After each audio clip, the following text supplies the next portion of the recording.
Cuando recibí la invitación a participar en este congreso en septiembre en este tema, me convencí de que era una muy buena oportunidad de compartir una vez más el informe sobre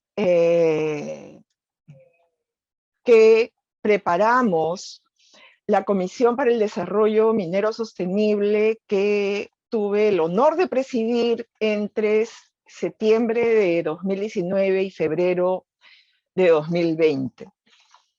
Esta comisión fue compuesta por 8 miembros, 2 ex ministros de Energía y Minas, Luis Herrera Descalzi y Gonzalo Tamayo, 2 ex viceministros de Interculturalidad, Iván La Negra y Paulo Vilca, la directora ejecutiva de la Sociedad Peruana de Derecho Ambiental, Elena Calle, el director ejecutivo del Instituto Peruano de Economía, Diego Macera, el consultor en temas de gestión pública, José Escafi, y quien les habla, profesora de la Universidad Católica e investigadora del Instituto de Estudios Peruanos.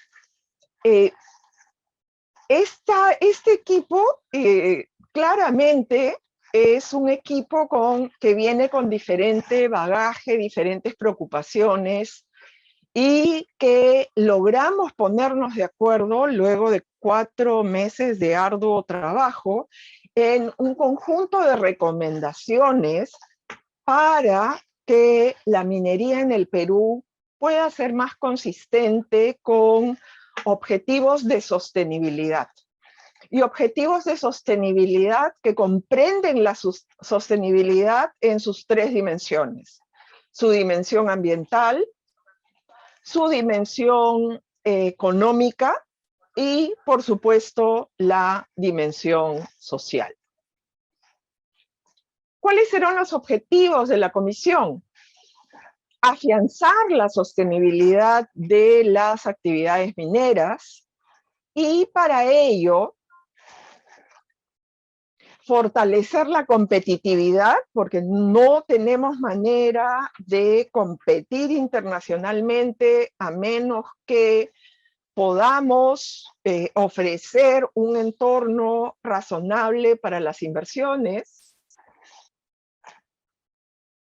Y además lograr que las comunidades aledañas, los ciudadanos y ciudadanas que viven en los alrededores de las operaciones mineras, puedan lograr desarrollo y bienestar, así como desarrollo y bienestar para el país en su conjunto. ¿Cuál fue la metodología que empleamos?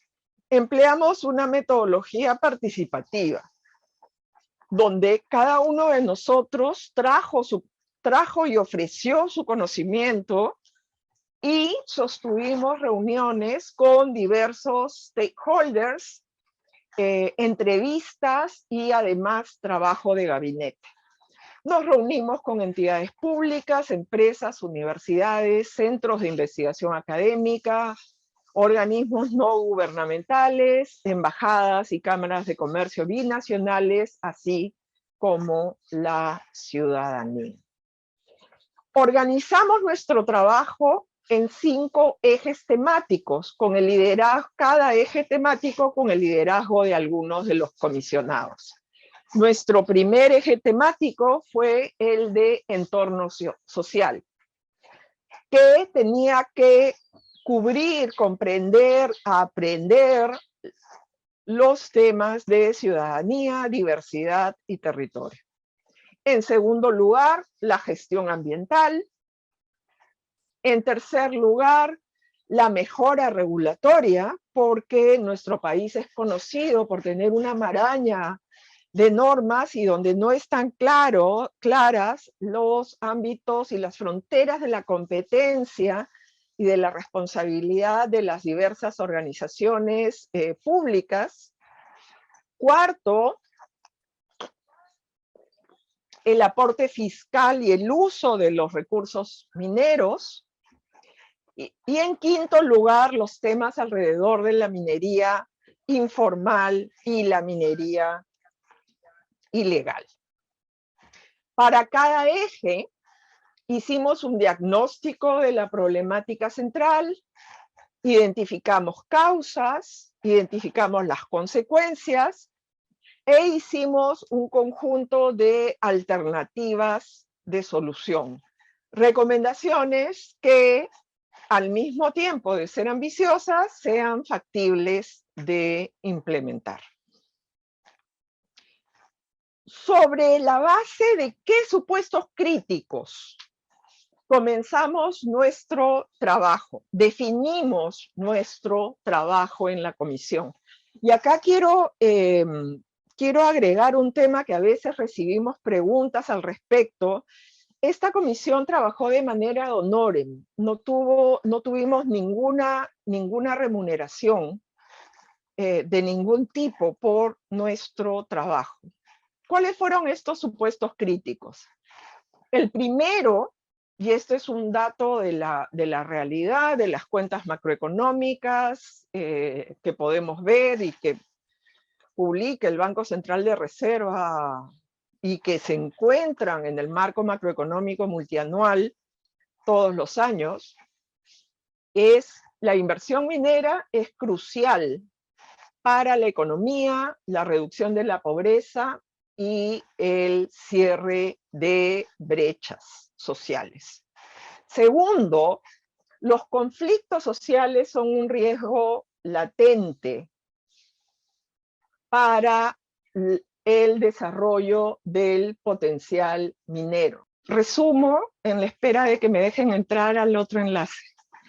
Supuestos críticos, es decir, nuestro análisis, identificación, diagnóstico, recomendaciones, identificación de causas y consecuencias, tiene que estar enmarcado en el reconocimiento de estos supuestos críticos. El primero es que la inversión minera es crucial para la economía.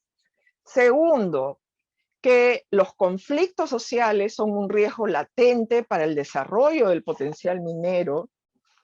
Y acá hay un tema que a mí me parece bien importante que tengamos presente.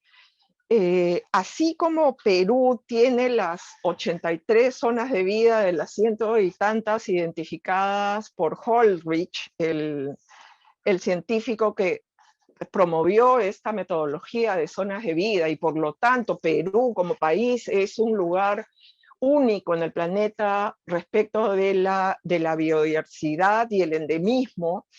Perú también es un lugar geológicamente dotado de recursos mineros. Y ese es un potencial que está ahí, listo para ser aprovechado en beneficio de todos.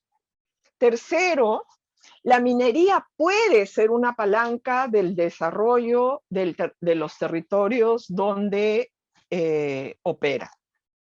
En cuarto lugar, era importante hacer un balance del texto único ordenado de la Ley General de Minería de 1992. Y si bien la comisión estaba dominada por economistas, éramos 5 de 8, la comisión estuvo formada por 3 abogados muy competentes en sus temas.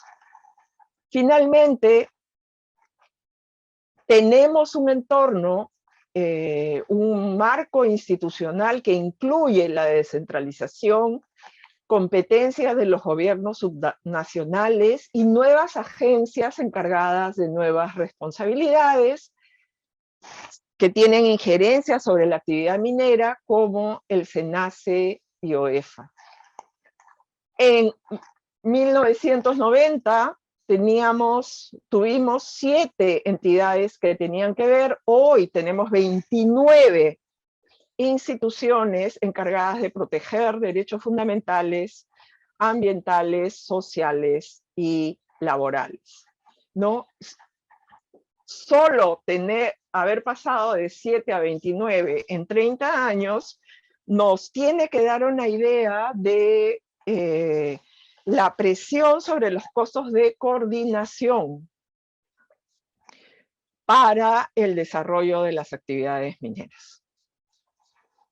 Hoy tenemos 265 procedimientos administrativos que están en los TUPAs, en los textos únicos ordenados de procedimientos administrativos de cada entidad. Solo hace 20 años teníamos 12. Entonces, sí ha habido un incremento de la presencia del Estado en el desarrollo de la actividad minera, pero una presencia compartimentalizada desde el ámbito de competencia de cada entidad y no necesariamente coordinada. Este es un gráfico que a mí me parece muy importante y ustedes lo van a ver en detalle y espero que se queden tan sorprendidos como nosotros nos quedamos cuando lo logramos construir. El 3 de junio de 1992 se publica el Decreto Supremo 014-92 con el tubo de la Ley General de Minería. Algunos de ustedes, los jóvenes, no, evidentemente, probablemente nacieron después de 1992, pero quienes tienen mi edad o un poco menos recordarán que el 3 de junio de 1992 se estaba llevando a cabo en Río de Janeiro la primera conferencia auspiciada por Naciones Unidas y el Banco Mundial sobre medio ambiente y desarrollo. Ese mismo día.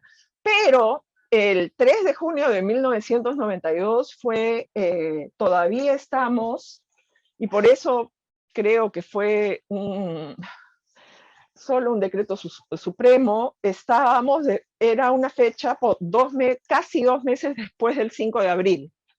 Estábamos sin congreso, sin haber llamado a la Asamblea Constituyente, al Congreso Constituyente Democrático, como se llamó en ese momento, y era un momento donde en el Perú todavía no había sido capturado Abimael Guzmán, todavía estábamos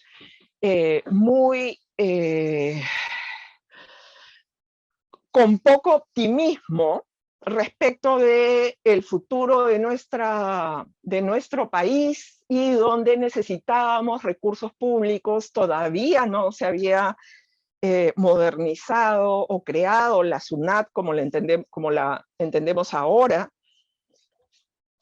Era un periodo muy difícil, donde necesitábamos efectivamente recursos y donde necesitábamos promover la obtención de recursos allí donde fuera, en términos de ventaja comparativa, relativamente más barato de obtener. El 2 de febrero de 1995, durante el gobierno de Fujimori, el Perú suscribe el convenio 169 de la OIT de protección de los derechos de los pueblos originarios. Es recién en el 2001, 23 de enero del 2001, gobierno de transición de Valentín Paniagua, que se promulga la ley del sistema de evaluación y de impacto ambiental. 10 años después, casi 10 años después del tubo de la ley de minería. En el 2002, enero de 2002, se publica la primera ley de formalización de la pequeña minería y minería artesanal. En el 2002, 6 meses después, la ley de bases de descentralización. Recién en el 2003, la ley que regula el cierre de minas. Hasta ese momento no teníamos una legislación específica para el cierre de minas, y eso hasta ahora es un tema pendiente de implementar de una manera que sea efectiva y creíble para la población. En 2004, la ley que regula los pasivos ambientales. En 2005, la Ley General del Ambiente. Miren, 4 años entre la Ley del Sistema de Evaluación de Impacto Ambiental y la Ley General del Ambiente. Todavía no teníamos Ministerio del Ambiente, se crea en el 2008. En el 2008 se publica recién un reglamento de participación ciudadana, y esto por Energía y Minas, porque en ese momento las competencias todavía estaban diseminadas entre los diversos sectores. En 2009, la ley del Sistema Nacional de Evaluación y Fiscalización Ambiental, noten, 2001 evaluación ambiental, 2009 fiscalización ambiental. Con esta ley le da el marco a la creación de la Oficina de Evaluación y Fiscalización Ambiental, OEFA. En el 2009, la Ley de Recursos Hídricos. En el 2011, miren, 15 años después, 16 años después, la Ley del Derecho a la Consulta Previa. A esta ley le faltaba reglamento. 2012, el reglamento de la Ley de Consulta Previa. Y noten que la consulta previa en el marco del 169 es distinto a lo que es la participación ciudadana. Consulta previa en el marco del 169 corresponde a pueblos originarios, mientras que el reglamento de participación ciudadana, como su nombre lo indica, a todos y cada uno de nosotros como ciudadanos. De hecho, pueblos originarios tienen como que dos momentos donde opinar y participar de las decisiones que se toman para el desarrollo de las operaciones mineras. En el 2014, recién el reglamento de protección ambiental para la explotación, beneficio, labor general, transporte y almacenamiento minero. En el 2017 firmamos el convenio de Minamata para eliminar el mercurio de las operaciones mineras.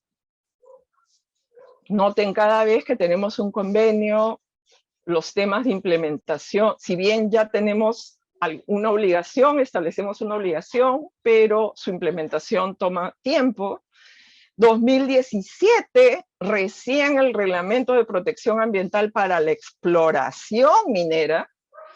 En 2018, la ley marco sobre cambio climático. Y en la comisión nos quedamos en este momento.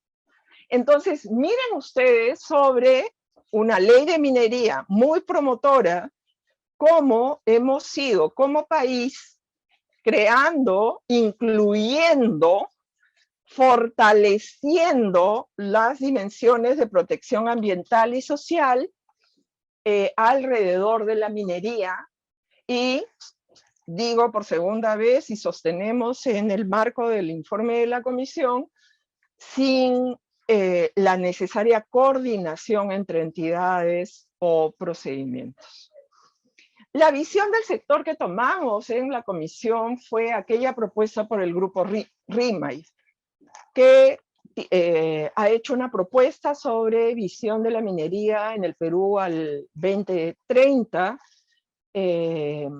donde al 2030 queremos tener una minería inclusiva e integrada social y territorialmente, ambientalmente sostenible, competitiva e innovadora, y que opera en el marco de una buena gobernanza. Noten que el grupo RIMAY es un grupo que, convocado por el Ministerio de Energía y Minas, comprende a los diferentes actores del sector minero, y este grupo ha sido un espacio efectivamente para hablar y conversar y ponerse de acuerdo en esta visión. Con todas estas premisas, nuestro informe final contiene 11 recomendaciones estratégicas y 81 recomendaciones específicas.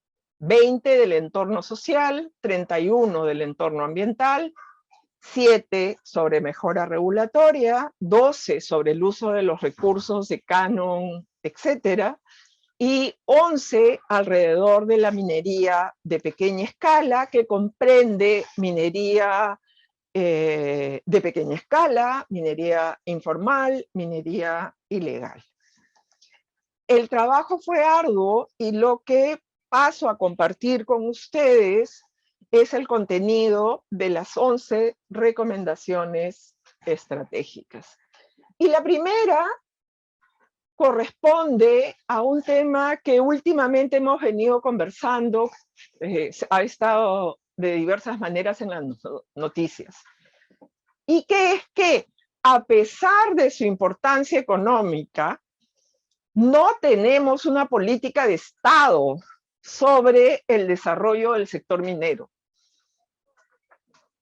Eso significa que no hemos tenido como nación un esfuerzo para ponernos de acuerdo en cuál es el rumbo que va a tomar, el rumbo y cómo implementarlo, el desarrollo y el aprovechamiento de esos recursos minerales que tenemos de manera relativamente abundante.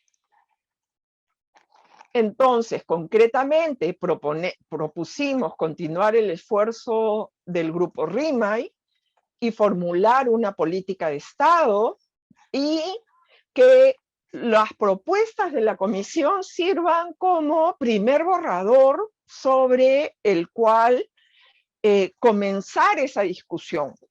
Acá no se trata de que estas propuestas sean tomadas y elevadas a rango de ley sin discusión, sino todo lo contrario, que sirvan como punto de inicio y si hay que borrarlas, se borran, pero que sean, sirvan como insumo para una primera discusión.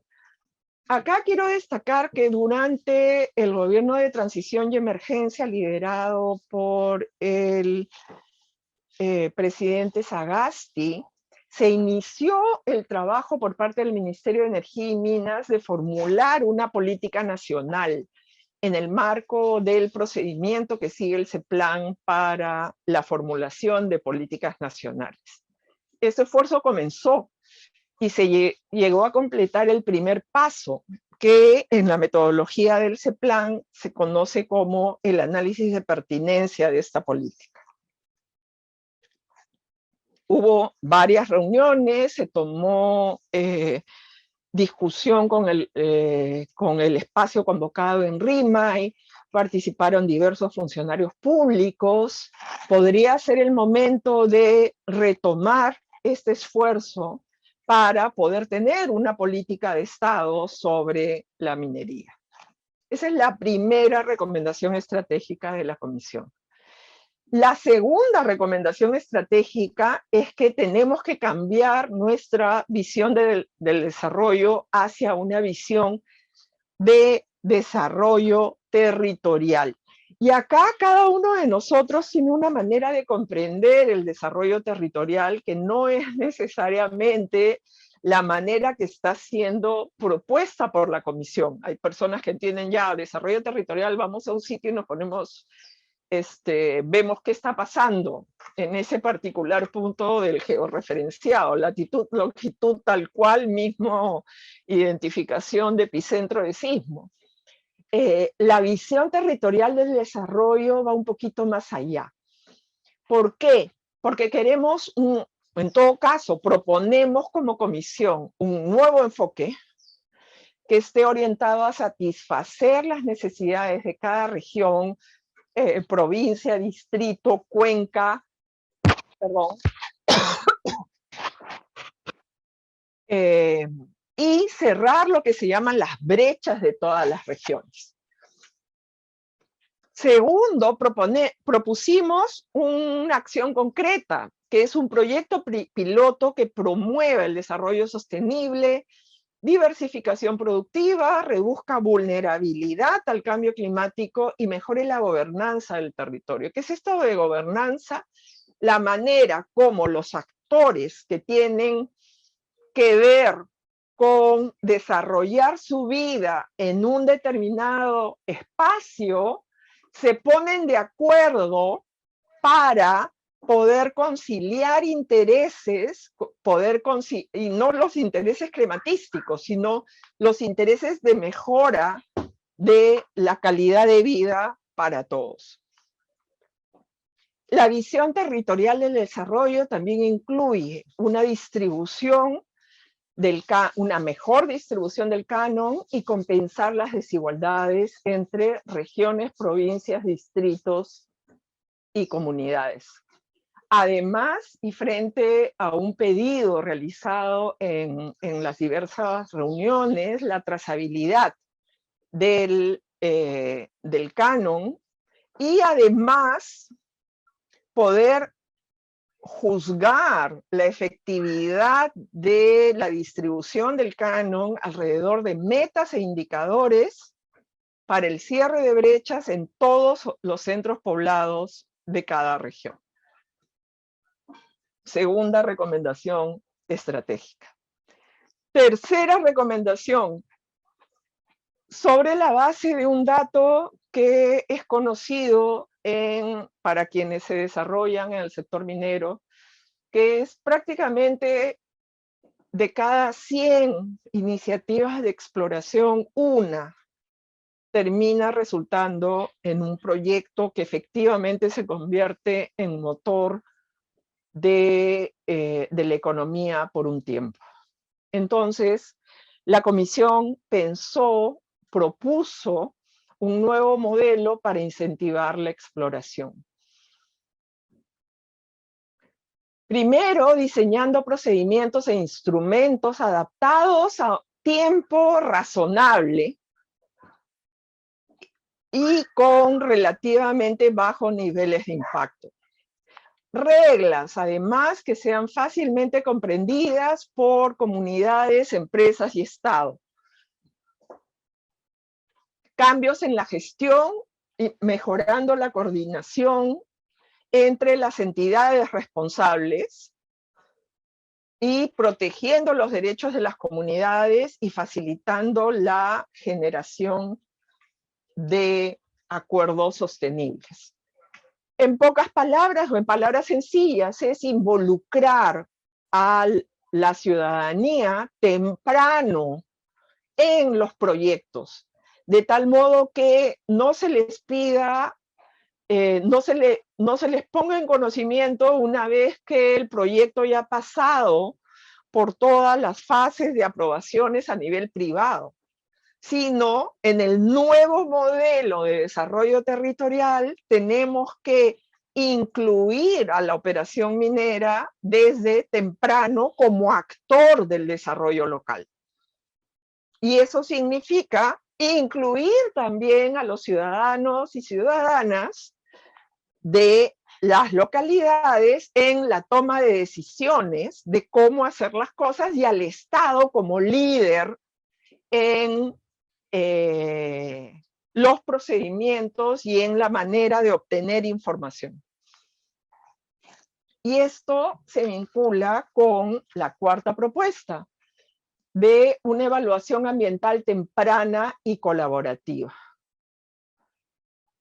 Temprana, concurrente y colaborativa, que acompañe al privado durante la elaboración de la IA y no solo en la elaboración de la línea de base, autoridades que irían emitiendo opiniones sobre aspectos clave conforme se vayan definiendo, plazos de evaluación y de emisión de opiniones técnicas que se cumplan sin afectar la calidad de las decisiones y, por supuesto, implementando un proyecto piloto muy temprano y a solicitud de las empresas interesadas.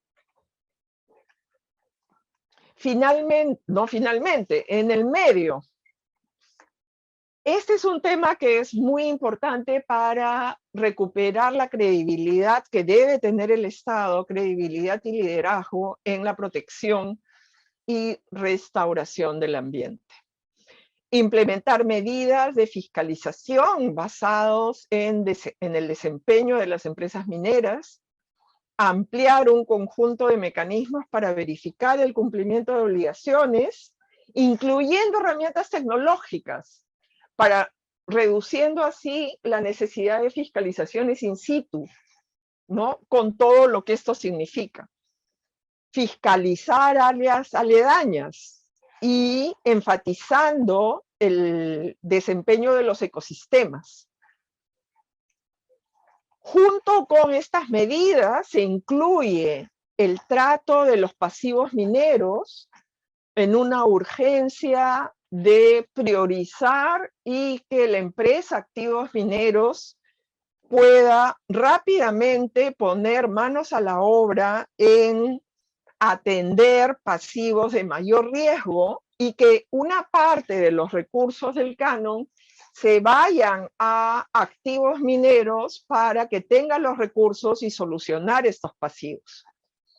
Sobre el cierre de minas, que es un tema crítico, es clarificar los roles, asegurar un trabajo coordinado entre instituciones y modificar el esquema de garantías financieras para que sea realmente dando los incentivos a las empresas para que cierren su mina de una manera ambiental y socialmente sostenible y no simplemente se vayan una vez que la vida útil del yacimiento ha terminado. Incluyendo, por supuesto, mecanismos de participación ciudadana para el uso futuro de esas áreas. 6. La propuesta de la Comisión es incluir una reforma profunda de la gestión pública con medidas muy específicas y fortalecer el rol de liderazgo del gobierno nacional para la promoción de las actividades mineras, priorizando la interconexión de información entre entidades y asegurando el cumplimiento de los plazos que son tan importantes. Para la minería informal, también propusimos la formulación de una política nacional, asegurar que las actividades de pequeña escala se desarrollen con respeto del ambiente y los derechos humanos, otorgar incentivos y garantías para lograr el ingreso y permanencia de mineros en la formalidad y contemplar toda la cadena de valor. Y esto es muy importante, porque no involucra la coordinación intersectorial, ¿no? Porque no se trata solo del Ministerio de Energía y Minas, sino del Ministerio de la Producción y probablemente el Ministerio de Trabajo.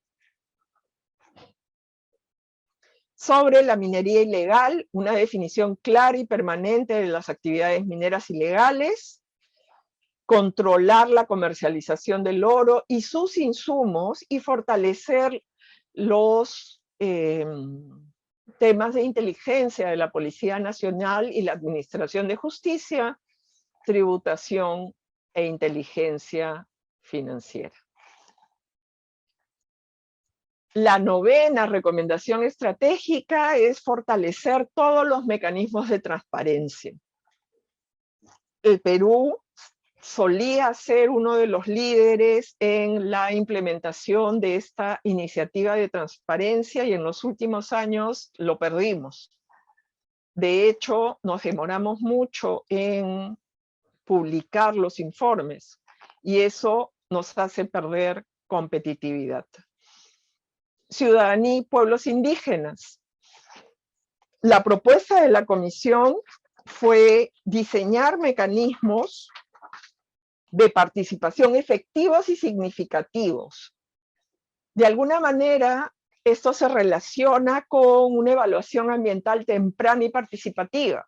Necesitamos que ciudadanos y ciudadanas estén al tanto, participen, den su opinión desde los inicios de los proyectos mineros, protegiendo eficazmente los derechos, priorizar la conclusión de la base de datos sobre pueblos indígenas, variar la oportunidad de la consulta previa en el caso de pueblos indígenas para lograr acuerdos sustantivos que cautelen derechos y espacio de diálogo permanente entre el MINEM y las organizaciones. Finalmente, planteamos una mejora regulatoria continua donde se evalúe la efectividad de las diversas medidas, calculando los costos y beneficios y teniendo como línea de comparación, no línea de base, pero sí punto de comparación, lo que pasa con los países con los que competimos. Realizando un análisis periódico de la calidad regulatoria, implementar ventanillas únicas digitales y políticas explícitas para garantizar la integridad de los funcionarios en el marco de políticas anticorrupción. El informe está publicado en esta página web. Yo los invito a leerlo porque creo que podría servir como punto de partida para una discusión absolutamente necesaria en nuestro país sobre el futuro de la minería. Muchísimas gracias.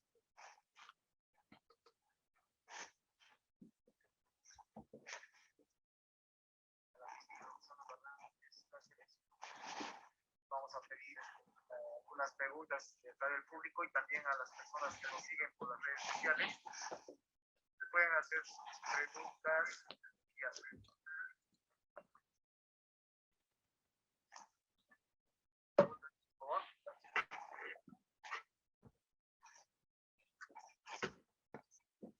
Pueden explicarla, por favor, Leandro.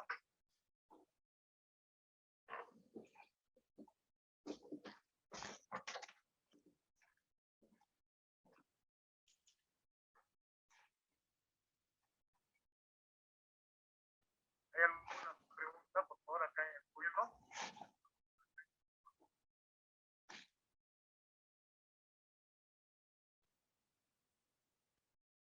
A ver si verificamos las redes.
Muchas gracias. Procedo con la respuesta.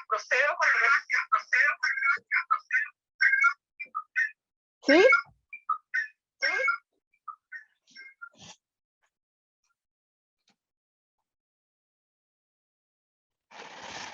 Sí, hay un conjunto de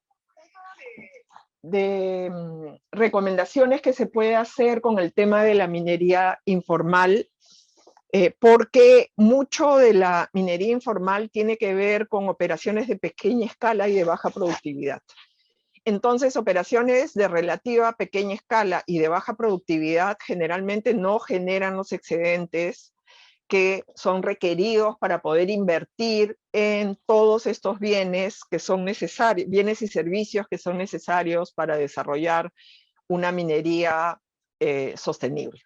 Entonces, en esa medida, una de las propuestas cuyas semillas sembramos en el informe de la comisión y que yo he desarrollado en otros estudios posteriores, es pensar que proponer que sean el sector público, las entidades responsables de supervisar el cumplimiento ambiental de la pequeña minería, las que se encarguen de hacer evaluaciones ambientales de vastos territorios y que puedan certificar, ¿no? Y decir, este territorio puede ser un territorio donde se puede desarrollar minería de pequeña escala.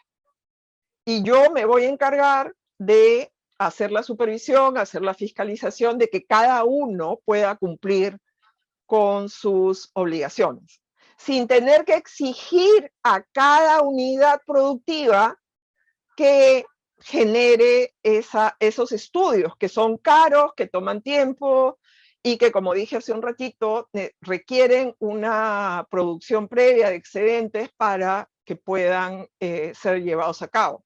Entonces, esto ya cambia la manera como se concibe al Estado en su rol de protector de obligaciones ambientales y sociales, porque no se le deja al privado, oye, privado, tú encárgate de todo, yo voy a ver que cumplas, sino, oye, yo me encargo de esto que además tiene un amplio ámbito de trabajo, o sea, claramente externalidades positivas, que es bien complicado decir, sola en esta parcelita yo estoy haciendo las cosas bien y no me importa que mi vecino esté haciendo las cosas mal, porque el ecosistema está interactuando de manera combinada, ¿no?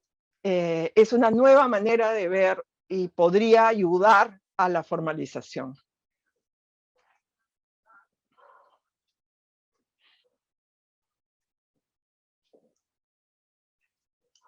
Acá estoy, acá estoy.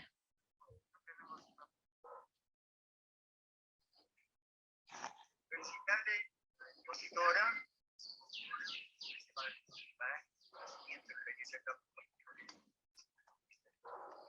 Yo quisiera preguntar, ¿cuál es la perspectiva más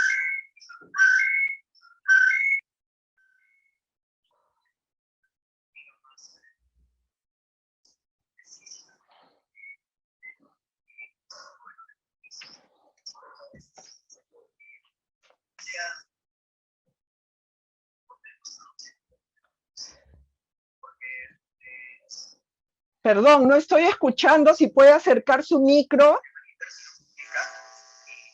se ha aclarado, se ha visto, se ha dado el alcance del cambio de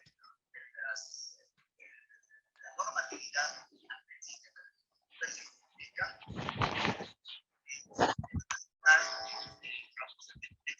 ha sido modificada a IRTP.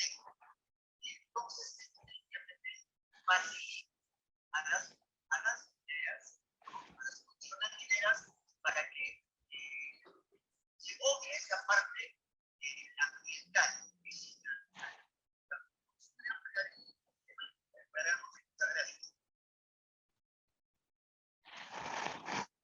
Gracias, no estoy segura que comprendí, que escuché bien la pregunta. Desde como yo entiendo el tema, las empresas mineras tienen obligaciones ambientales y de alguna manera sociales, pero el mecanismo de redistribución que ha establecido el Estado es a través de el canon y la parte de regalías que va como canon a los gobiernos locales, y eso es lo que pasa por los sistemas de inversión pública. Y acá nuevamente ha habido una manera de comprender el cierre de brechas donde cada alcalde y cada entidad, cada gobierno regional determina esas prioridades, y no ha habido un esfuerzo nacional de decir, bueno, todos los gobiernos locales tienen que lograr un conjunto de mínimos de provisión de servicios públicos para poder atender a la ciudadanía. ¿no? Entonces, más allá de cambiar un específico del SNP al invierte P, de lo que se trata es de cambiar la visión nacional de desarrollo y respetando las autonomías de gobiernos locales y regionales, comprender que esas autonomías terminan cuando se trata de cumplir con sus responsabilidades, que es brindar servicios de saneamiento, los gobiernos regionales coordinar con las UGELes para abrir las escuelas, por ejemplo, las escuelas de básica regular, etc. No sé si llegué a comprender bien la pregunta, pero esa es mi reacción.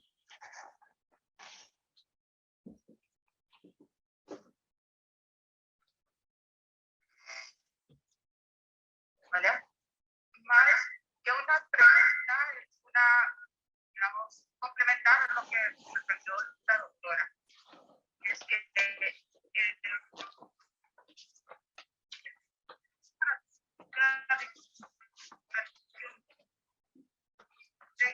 ya nos solicitaba nosotros los proyectos de inversión cuenten con una calificación acreditada. Ahora, el invierte ya no pide una calificación acreditada, solo pide una certeza, eso es la gran diferencia.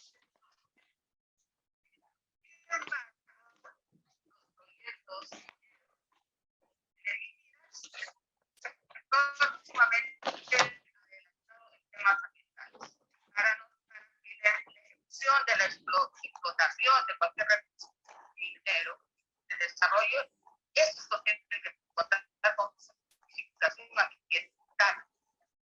Y esa certificación ambiental, que normalmente los certificados ambientales que genera una mina son a nivel de detalle, entonces estudio de impacto ambiental detallado. Y le hacen seguimiento.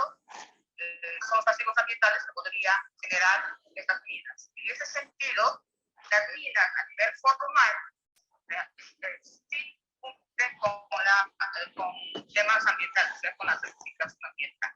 En ese sentido, quería aclarar a la parte de inversión que todos los proyectos de inversión que están generados en energía y minas sí cuentan con certificación ambiental. Pero a nivel de gobiernos locales o regionales, que tenemos carreteras, que por ejemplo ustedes se han ido por el Valle Sagrado, hay una carretera por Puerto Italuz, que han utilizado vamos a decir, algunas quebradas para poder devolver el terreno que está siendo impactada, pero ¿quién hace seguimiento y hace proyectos de inversión? Es un impacto visual y es una formatación que se tiene en carretera. ¿Quién hace seguimiento? Porque en energía miras hay buen seguimiento y hay buenos instrumentos y mecanismos que nos permiten hacer seguimiento a los certificados ambientales de proyectos mineros. Gracias por su aporte.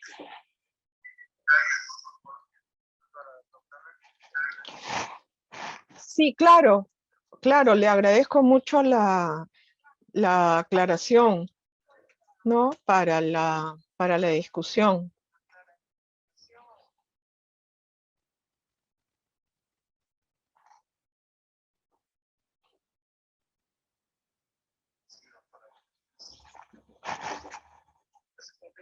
Hace un momento se mencionó la posibilidad de que se tenga una política negra.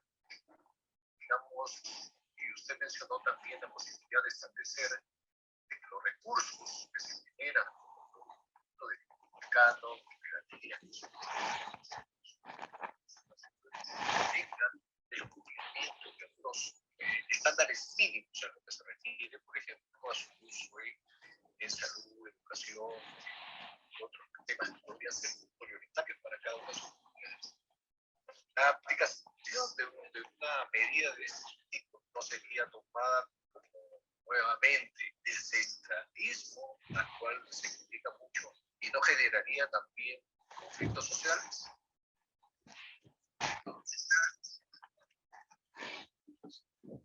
Efectivamente, esos problemas los podemos enfrentar, pero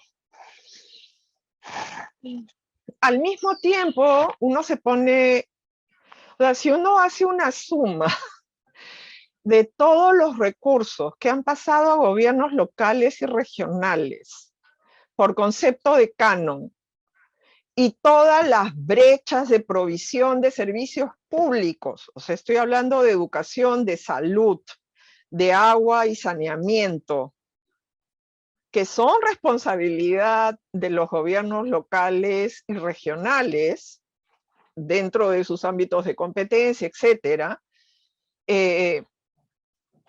una mirada objetiva de números te llevaría a decir, acá hay algo que no está funcionando. O sea, la autonomía no está funcionando. Entonces, yo me preguntaría, y esto es una opinión absolutamente personal, por favor, no lo hemos discutido en la comisión, es gobierno regional, gobierno local, ¿en qué estás pensando cuando asignas los recursos? ¿En qué estás pensando cuando te toca decidir cuáles proyectos? ¿De verdad me puedes decir, como gobierno nacional, que el que está haciendo las cosas mal soy yo?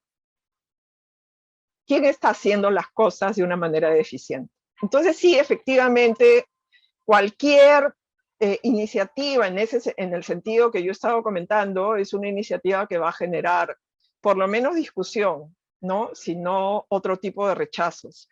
Pero al mismo tiempo, tampoco como nación nos podemos permitir que los recursos fluyan y se asignen de manera automática, porque el canon es 50% del impuesto a la renta de las empresas mineras, de manera automática a gobiernos locales y regionales que por algún motivo no logran elevar la calidad de la educación, completar sus servicios de salud, etcétera, ¿no? Entonces, es una discusión, efectivamente, no hay salida que no genere dilemas, ¿no? En términos económicos.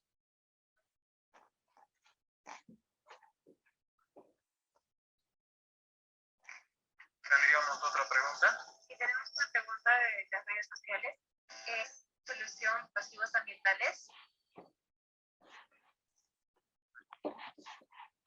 Gracias. Cualquier solución de pasivos ambientales es una solución que tiene que pensarse en el largo plazo, pero que hay que empezar ayer.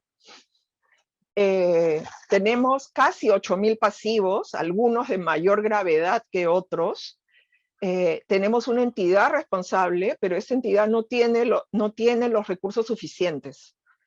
Entonces, si queremos, postulo yo, recuperar la credibilidad del Estado como garante de derechos al ambiente, a la salud y a la propiedad privada, ya es hora de que asuma como prioritario la gestión de pasivos ambientales.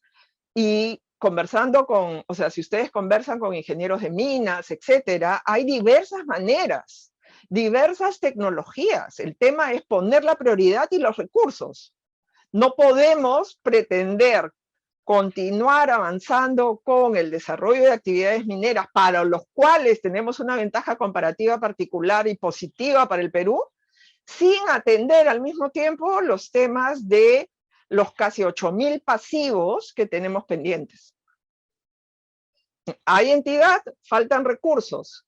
Esta entidad necesita un liderazgo y un respaldo de política pública y recursos. Parte del canon no gastado, por ejemplo, en brindar agua potable, saneamiento y escuelas en los diferentes gobiernos locales y regionales tendría que irse a la solución de esos pasivos. Estoy lanzando una idea.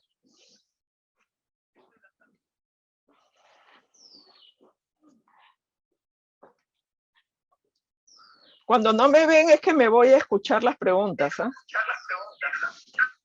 Pero acá estoy.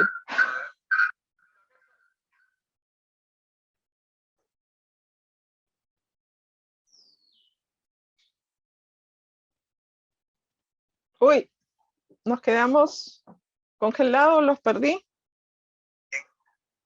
No habría más preguntas, doctora.